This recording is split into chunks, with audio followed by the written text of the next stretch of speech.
자, 우리는 오늘로 느헤미야를 살펴본 지 5번째가 되었습니다. 지난 시간에는 느헤미야의 지도에 따라 이스라엘 백성들이 예루살렘 성을 본격적으로 재건하기 시작한 내용을 살펴봤습니다.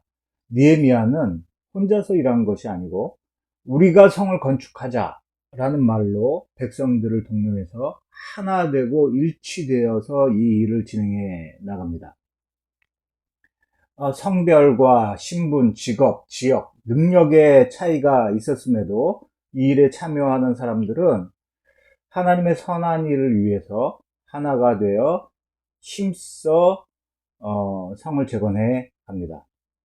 이렇게 다양한 사람들이 하나가 되는 것, 그리고 다양성과 통일성을 모두 유지하는 것, 이것이 교회의 특징이자 교회의 가장 강력한 힘이 됩니다. 여기까지가 지난 시간 살펴본 내용입니다. 개인의 다양성과 유익을 존중하고 동시에 공동의 유익과 일치를 도모하는 것을 가리켜서 공동의 선이라고 부릅니다. common good 이렇게 영어로도 표현하는데요. 모든 개인이 유익을 누리고 동시에 하나가 되는 공동의 선이 이루어지는 사회는 모든 사람들이 꿈꿔왔던 것입니다. 우리 민족만이 아니라 모두가 추구해온 모델이지요.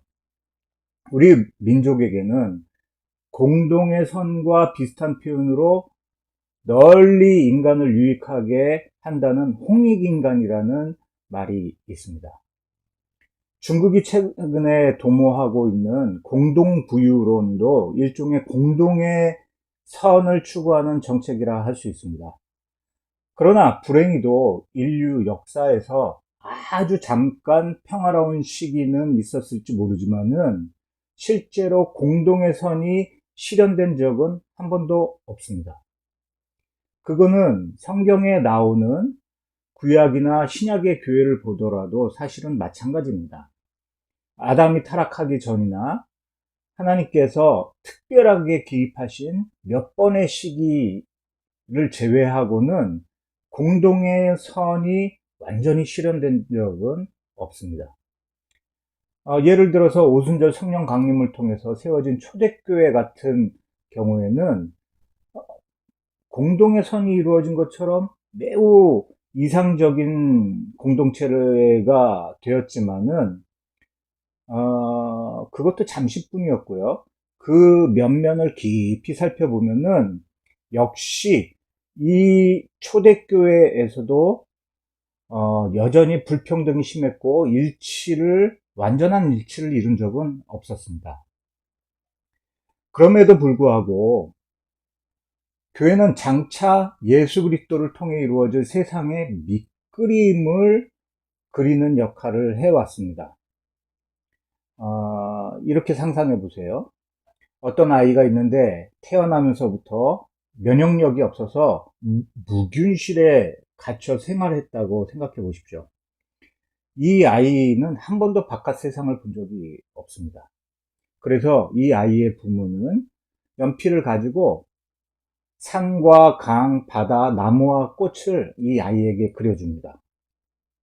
부모가 그려준 그림은 오색찬란한 진짜 자연과는 비교할 수 없이 초라하겠지요. 그러나 아이는 그 그림을 통해서 그 자연을 연상할 수는 있습니다.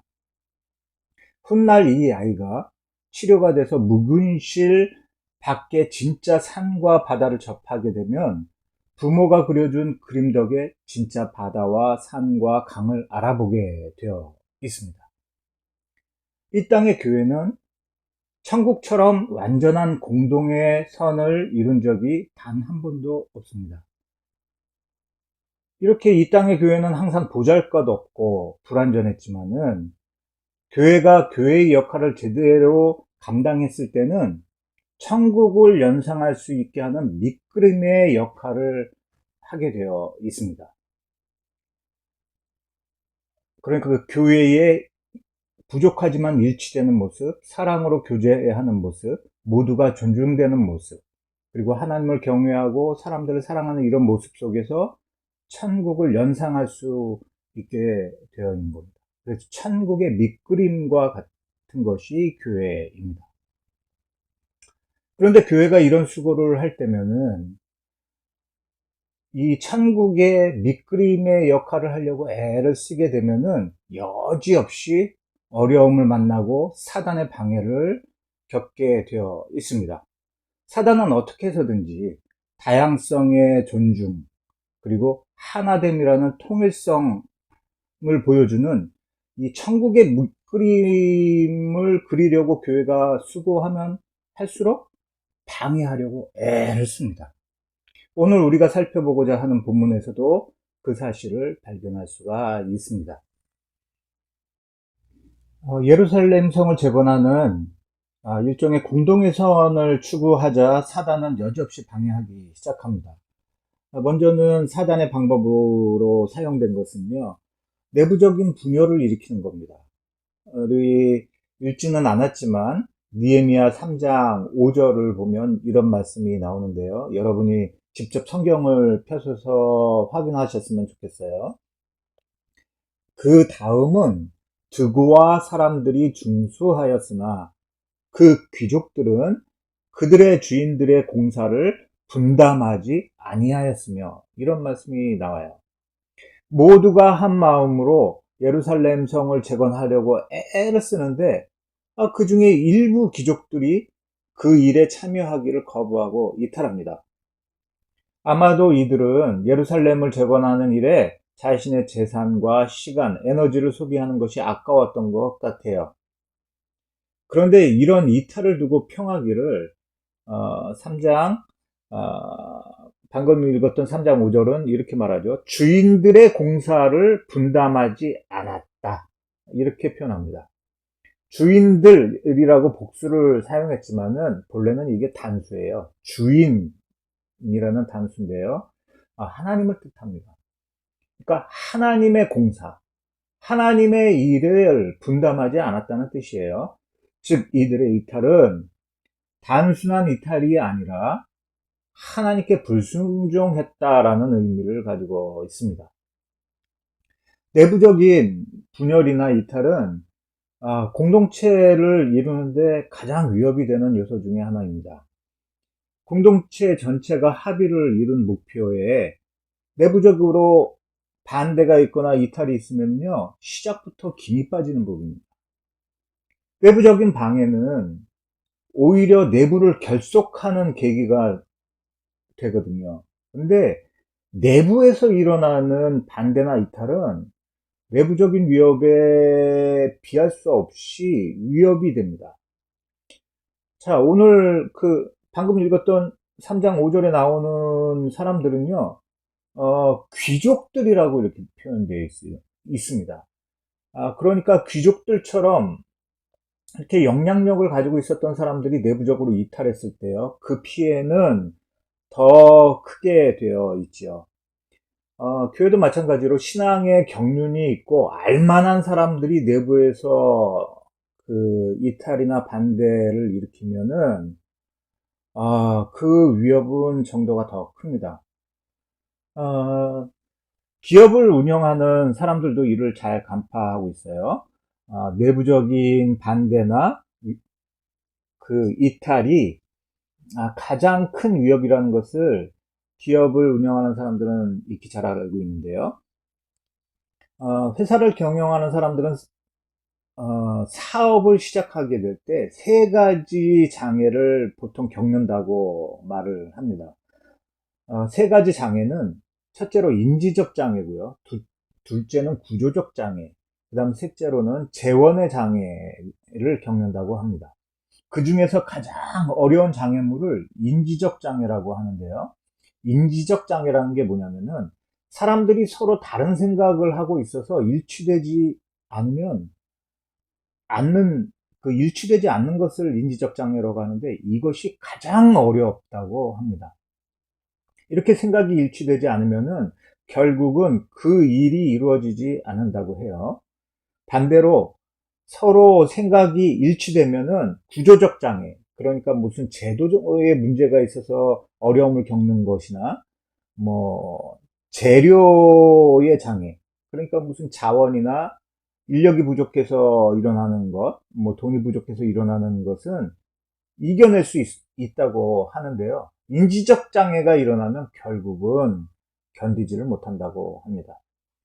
그래서 여러 장애 중에 인지적 장애를 극복하는 것이 가장 중요하다고 하는데요. 교회를 봐도 그렇습니다. 그리고 어떤 단체를 봐도 다 그래요. 잘 되는 교회와 안 되는 교회. 차이가 이 인지적 장애에 있어요. 잘 되는 교회는요, 마음이 서로 맞아가지고, 뭐 재미없는 걸 해도 그저 모여서 재미있어 합니다. 근데 안 되는 교회는 아무리 재미있고 훌륭한 프로그램을 해도 불평만 가득해요. 그래서 무엇보다 마음이 일치되는 것이 중요합니다. 아주 작은 일이라도 이게 하나님의 일이라는 걸 생각하고 마음을 조금만 바꾸어 일치를 이루면 사실은 큰 일을 도모할 수 있어요. 자, 그리고 사단은 내부적인 분열뿐만 아니라 외부적인 공격을 통해서도 하나님의 선한 일을 방해합니다. 오늘 본문 4장 1절을 보시면은 이런 말씀이 나옵니다. 여러분이 직접 성경을 펴서 읽으시거나 이 부분은 주보에 있으니까 확인해 보십시오. 4장 1절입니다. 산발랏이 우리가 성을 건축한다 함을 듣고 크게 분노하여 유다 사람들을 비웃으며, 이런 말씀이 나오는데요. 느헤미야가 예루살렘 성을 재건하는 일을 본격적으로 시작하고 그게 어느 정도 진척되자 산발랏이라고 부르는 이 반대 세력이 방해를 놓기 시작합니다. 지난번에 느헤미야가 예루살렘 성에 도착하자마자 반대 세력이 등장하고 일이 진행될수록 세력이 더 강해지고 방해하는 정도도 심해졌다는 것을 살펴봤어요. 오늘 본문에서도 계속해서 이 사실을 말하고 있습니다. 2장 9절을 보면은요, 처음 느헤미야가 도착할 때는 반대 세력이 심히 근심했다, 이렇게 표현하고 있는데요. 오늘 본문 4장 1절을 보면요, 본격적으로 일이 진행되자 이 반대 세력들이 분노했다고 이렇게 말을 해요. 처음에는 근심했는데 일이 진행되니까 분노하기에 이릅니다. 그만큼 교회가 일치하여 하나님의 선한 일을 하는 걸 사단과 교회의 반대 세력들은 두려워하는 겁니다. 그리고 4장 2절을 보시면은요, 자기 형제들과 사마리아 군대 앞에서 일러 말하되, 이런 말씀이 나와요. 대적자였던 이 산발랏은요, 자기 형제들과 군대까지도 규합해서 어떻게든 이 예루살렘 성 재건하는 일을 방해하려고 합니다. 이렇게 선한 일이 진행되면 될수록 반대 세력은 더 강하게 역사합니다. 우리가 진짜 하나님의 일을 할수록요, 그리고 신앙이 자라나면 자라날수록 사단의 공격도 심하고 감당해야 하는 일도 더 무겁기 마련입니다. 그래서 결국 하나님의 큰 일꾼이라는 건 다른 사람보다 더 힘든 일을 감당하는 사람들이라는 말이기도 해요. 신앙이 자라나면 자라날수록, 그리고 그에 상응하는 사단의 공격도 심한 범위입니다. 그런데 우리는 흔히 신앙을 평안하고 안락함을 추구하는 것으로 이해해요. 하지만 신앙생활이라는 것은 그 깊이가 깊어지면 깊어질수록 안락함보다는 힘겨워지는 것이 정상입니다. 그 힘겨움을 피하려고 하면 깊은 신앙은 도달할 수도 없고요, 하나님의 큰 일꾼이 되는 것도 불가능합니다. 그럼 사단은 어떤 전략을 사용해서 하나님의 선한 일을 방해할까요? 사단은 수많은 방법을 사용할 수 있습니다. 사단은 고통스러운 채찍도 사용하고 달콤한 사탕도 사용합니다. 실패를 이용하는가 하면 성공을 통해 사람을 타락시키기도 하죠. 또 무서운 귀신의 모습으로 나타나는가 하면 광명의 천사로도 등장할 수 있습니다. 이렇게 사단은 수많은 방법을 사용하여 하나님의 사람과 일을 망치곤 합니다. 오늘 본문 2절 하반절을 보면 사단이 회방하는 데 사용하는 많은 방법 중에 몇 가지가 나옵니다. 그 방식은 첫 번째로는 하나님의 백성을 조롱하고 경멸하는 식으로 등장합니다. 2절 하반절을 보면요. 산발랏은 5가지 의문을 던지면서 하나님의 백성들을 조롱하는데요. 이 질문을 둘로 나눌 수가 있습니다. 5가지 의문을 둘로 나눌 수 있는데요.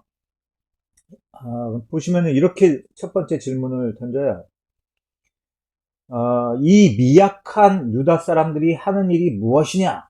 하면서 질문을 던져요. 조롱하죠. 즉 너희들은 힘도 없고 능력도 없는 미약한 존재들이다 하고 조롱합니다. 또 두 번째 질문으로 이렇게 조롱해요. 스스로 견고하게 하려 하는가 하고 말하는데 이것은 저들의 능력으로는 하나님의 일을 할 수 없다고 조롱하는 겁니다. 또 세 번째로는 제사를 드리려는가 하고 조롱하는데 이 말의 뜻은 저들은 특별한 제사를 드리고 그 마술적인 힘으로 성벽이 자동으로 세워질 거라 생각한다 하고 조롱하는 겁니다. 자, 사단은 이렇게요. 하나님의 백성과 또 교회를 조롱함으로 그들의 정체성과 능력을 공격합니다. 예수님도 이런 공격을 받으셨는데 사단이 예수님을 시험하실 때 무엇이라 말하면서 시험했는지 한번 생각해 보십시오. 예수님께서 40일 금식을 마치자 사단이 나타나서 예수님을 시험합니다. 여러분도 잘 아시는 얘기죠. 42일 동안 금식하셔서 줄이셨을 때 첫 번째로 이렇게 말을 하면서 예수님을 공격해요. 내가 하나님의 아들이거든 이 돌들을 명하여 떡이 되라 하고 시험합니다.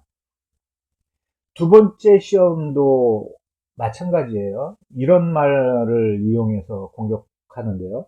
내가 하나님의 아들이거든 이 성전 꼭대기에서 뛰어내리라는 말로 예수님을 시험합니다. 이 두 번의 시험에서 공통적으로 등장하는 표현이 있습니다. 그거는 내가 하나님의 아들이거든 이라는 표현이에요. 그러니까 사단은 예수님의 정체성, 네가 하나님의 아들이거든 그 부분을 공격하는 것을 볼 수 있습니다. 하나님의 친아들인 예수님께조차 이렇게 정체성을 흔들고 공격을 했는데요. 마찬가지로 우리 신자들에게도 우리의 정체성과 능력을 흔들므로 공격합니다. 그래서 우리는 이런 사단의 공격을 잘 대비하기 위해서는요. 우리의 정체성이 흔들려서는 안 된다는 것을 꼭 알아야 해요. 네가 하나님의 자녀냐? 너까지 게? 이런 식으로 사단은 늘 우리를 공격한다는 거예요. 그래서 단호하게 우리의 정체성이 흔들릴 때마다 단호하게 대적해야 합니다. 그런 음성을 허용해서는 안 되고요. 우리가 예수 그리스도로 말미암아 하나님의 자녀가 되었다는 사실을 분명하게 인식하고 그 사실 위에 우리가 놓여 있어야만 됩니다. 두 번째로 사단이 사용하는 공격은요. 어려운 상황에 매몰되어서 낙심하게 만드는 방법을 사용해요. 역시 2절에 나오는 5가지 질문 중에 남은 2가지를 보면은 이 사실을 알 수 있는데요. 이렇게 산발랏이 하나님의 백성들을 조롱합니다. 하루에 일을 마치려는가 하고 조롱해요. 예루살렘 성벽을 재건하는 일은 오랜 시간이 필요한 아주 힘든 일이야 라고 말하는 겁니다. 그 다음에 5번째로 이런 질문을 해요. 불탄 돌을 흙 무더기에서 다시 일으키려 하는가? 라는 말로 또 하나님의 백성들을 공격하는데요. 즉 너희가 가진 재료로는 이 일을 하기에는 택도 없어. 부족해. 너희들은 그런 재료나 능력을 갖고 있지 않아 하고 조롱하는 겁니다. 즉 사단이 사용하는 주요 전략 중에 하나는요, 어려운 상황에 우리의 눈을 돌려서 낙심하게 만드는 겁니다. 이런 공격들을 잘 방어하기 위해서는 이 어려운 상황에만 우리가 집중하는 것이 아니라 그 어려운 상황 너머를 통치하시고 컨트롤하시는 하나님을 볼 수 있어야만 합니다. 그러니까 믿음의 눈이 열려서 이 모든 어려운 상황 가운데서도 이 모든 것을 통제하시는 주인이신 그분을 보는 눈, 이것이 갖추어져야만 하는 것이죠. 저는 매우 객관적인 것을 추구하려고 노력하는 사람입니다. 그래서 그냥 막연한 맹목적인 믿음보다는 현실을 냉철하게 파악하는 것을 중요하게 생각하고 그렇게 하려고 노력하거든요. 그러다 보니까 이제 최근에 우리가 겪고 있는 위축되는 모습, 교회가 자꾸 이렇게 작아지고 어려움을 겪게 되는 모습을 볼 때에 그 현실에 매몰되는 경향이 있다는 것을 알게 되었어요. 특히 오늘 본문을 설교하기 위해서 보면서 이 상황에 매몰되면 안 되는구나 하는 것을 깨닫게 되었습니다. 아무리 우리의 이제 상황이 어렵더라도 이 모든 것을 통제하시는 주인을 꼭 보아야겠다. 그분에게 집중해야 되겠다 하는 생각을 갖게 되었습니다. 우리 다 그런 시야를 갖도록 우리가 하나님께 구하고 또 그런 시각을 유지해야 되겠죠. 자, 그러면은 느헤미야는 이런 사단의 공격을 어떻게 막아내고 결국에 예루살렘 성을 재건했는지를 좀 살펴봐야 되겠습니다. 4절과 6절을 보시면은 느헤미야의 기도가 길게 나와요. 이 어려움을 당하자 반대자들이 등장해서 여러 가지로 공격을 해오자 느헤미야는 즉각 기도부터 합니다. 우리가 느헤미야를 살펴봤던 이제 첫 번째 시간에 이제 살펴봤던 내용을 한번 기억해 보십시오. 하나님은 느헤미야가 넉 달 이상 예루살렘 성을 재건하기 위하여 기도했을 때 빨리 응답하지 않으셨어요. 왜냐하면 기도를 통해서 느헤미야가 하나님의 기이한 도우심을 경험하고 하나님의 능력을 체험하도록 하기를 원하셨기 때문에 그래요. 이렇게 기도를 통해서 하나님의 능력을 체험했기 때문에요. 느헤미야는 어려움이 닥치자 다른 곳이 아니라 곧바로 하늘의 하나님, 전능하신 하나님께 기도했던 것입니다. 그리고 구절을 보시면은 혼자만 기도한 것이 아니고 함께 기도했다는 것을 알 수 있어요. 구절에 보면 이런 표현이 나오죠. 우리가 우리 하나님께 기도했다 이런 말이 나와요. 느헤미야는 어려움이 닥치자 처음에는 이제 홀로 하나님께 기도하죠. 하나님 도와달라고 이렇게 기도했는데요. 거기서 그치지 않고 다른 사람들과 함께 합심하여 기도합니다. 그것을 다른 사람들과 함께 기도한 것을 우리라는 복수로 표현한 거예요. 이렇게 개인으로도 기도하고 공동체 전체가 함께 기도함으로 이 공격을 막아냅니다. 어떤 이들은 기도를 낭비라고 생각하거나 무능력한 자들의 도피라고 이렇게 생각하곤 해요. 또 어떤 이들은 기도하지 않아도 아무 문제 없이 일만 잘 풀린다 하고 기도하는 사람들에 대해서 비아냥거리기도 하지요. 그러나 기도는 다른 어떤 일보다 효율적이고 빠르게 일을 처리하게 만듭니다. 몇십 년을 계획하고 수고해도 되지 않던 일이 기도를 통해서 단숨에 이루어지기도 하고요. 수십 년 침체했던 교회가 기도로 갑자기 활기를 찾기도 합니다. 그 예로 한 가지 간증을 좀 나누고자 하는데요. 현재 이제 박범용 목사님께서 사목으로 계신 TGY라는 회사가 있어요. 그 회사를 운영하고 계시는 이제 김재곤 회장님이라는 분이 계시는데요. 저도 개인적으로 잘 아는 분인데, 제가 우리 서한사랑교회에 올 수 있도록 중간다리 역할도 했던 분이십니다. 이 회사는 좀 큰 편에 속해요. 정확한 매출이나 회사 규모는 제가 정확히 알 수는 없지만은요, 가맹점만 600개가 넘고 농장과 공장까지 완전한 서플라이 체인을 갖춘 건실한 회사라고 알고 있습니다. 제가 이제 몇 년 전에 그분의 간증을 개인적으로 들은 적도 있고, 작년에 CBS 새롭게 하소서에서도 이분의 간증이 방송된 적이 있습니다. 긴 간증인데 짧게 요약하면 뭐 이래요. 이 김재건 회장님은 한때 이제 사업이 실패했던 적이 있었어요. 그래서 할 수 있는 일이 하나도 없고 가진 돈도 없고 해서 그냥 1년을 청계산에 있는 기도원에 올라가서 기도만 했다고 합니다. 하나님 도와달라고.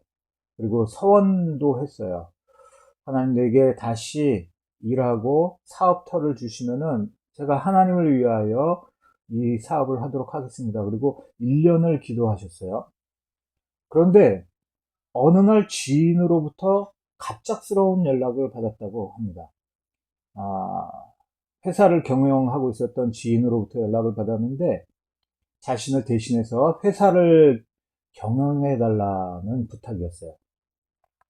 그래서 그 사업을 대신 경영하다가 결국에는 그 사업을 인계받고요. 현재에 이르게 되었다고 합니다. 현재는 남들이 몇십 년을 노력해야 간신히 이룰 수 있는 위치까지 성공하게 되었는데, 이 김 회장님의 고백으로는 이게 기도가 아니고는 절대로 불가능한 일이라고 해요. 그래서 그에 대한 감사로 회사의 이름도 TGY, Thanks God and You. 그래서 TGY라고 회사 이름도 바꾸고요. 기도했을 때 서한한 대로 교회와 선교사님들을 후원하는데요. 현재는 50곳이 넘는 교회와 선교사님들을 후원합니다. 이 정도 후원이면은 웬만한 선교단체나 교단보다 더 많이 한 회사가 감당하고 있는 거예요. 기도가 다른 무엇보다 효율적이고 능력이 있는 것이라 이 말을 여러분에게 이제 설득하기 위해서 주위에 알만한 분의 간증을 잠깐 소개시켜 드렸는데요. 교회의 역사를 보더라도 기도는 가장 효율적이고 빠른 방법이었어요. 부흥을 위한 동력이 되었어요. 수십 년을 계획하고 노력해도 안 되던 교회 사업이나 선교 사역이 강력한 기도로 한 번에 이루어진 일이 적지 않았거든요. 그래서 이 세상에서 가장 값진 투자는 바로 기도에 투자하는 것이라 이런 말이 있을 정도입니다. 자, 그렇다고 해서 기도만 하고 우리의 수고는 할 필요가 없는가? 그렇지는 않습니다. 구절을 또 보시면은 이런 말씀이 나와요. 구절을 한번 보시면요. 우리가 우리 하나님께 기도하며 그들로 말미암아 파수꾼을 두어 주야로 방비하는데 라고 되어 있습니다. 즉 기도하고 합심해서 기도했을 뿐만 아니라 예상되는 방해 공작을 무력화시키기 위해서 주야로 방비하는 노력을 했다는 얘기예요. 자, 이렇게 기도로 시작하고 우리가 할 수 있는 최선을 다하고 또 기도로 그 일의 결과를 하나님께 맡기는 것, 그것이 하나님의 사람들이 일하는 방식입니다. 자, 목회를 은퇴한 분들에게 무엇이 가장 후회스러운가 물으면 이구동성으로 대답하는 것이 있다고 합니다. 기도를 많이 하지 못한 것, 이것이 후회스럽다. 이렇게 이구동성으로 대답하신다고 해요. 저도 지난 사역을 돌아보니까 가장 아쉬운 부분이 무엇보다도 기도가 너무 부족했다 하는 생각이 듭니다. 제 나름대로는 이 시대에 가장 필요한 것이 하나님의 말씀과 성경의 교훈, 교리를 분명하게 성도들에게 가르치는 것이라는 인식이 있었어요. 그렇게 지난 약 20개월을 이끌어 왔습니다. 여러분이 지겹도록 들으셨죠? 교류에 관한 설교들을 들으셨을 겁니다. 그러나 기도가 너무 부족해서 이런 가르침들이나 교훈들이 우리의 가슴을 때리고 실제적인 삶에 영향을 미치지 못했다는 것이 분명한 분석이 되겠죠. 여기에 저의 후회가 있습니다. 그래서 저부터도 기도에 전념해야 하겠고, 또한 여러분도 함께 기도하셨으면 합니다. 그렇게 우리가 기도할 때, 비로소 우리 교회와 각자의 영혼과 삶에 활기가 뛰게 되겠고요.